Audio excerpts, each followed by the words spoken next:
You ask Tiger to calculate. This deals with finding the midpoint between 2 points. The midpoint between the 2 points is -51, -45.5. Let's solve it step by step. Plot the 2 points and calculate the midpoint using the formula.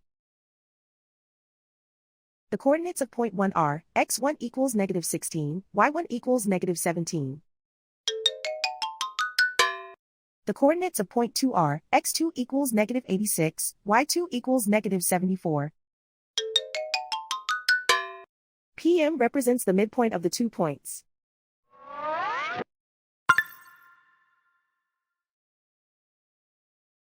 Use the x values in the midpoint formula to find the midpoints x.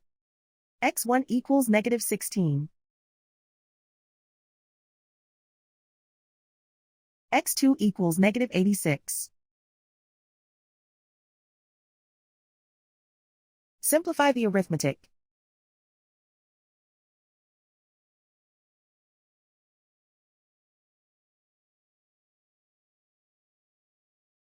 Use the y values in the midpoint formula to find the midpoints y. y1 equals -17. y2 equals -74.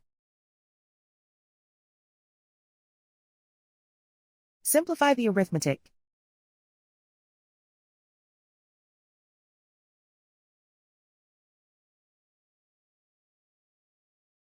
And so, the midpoint is -51, -45.5.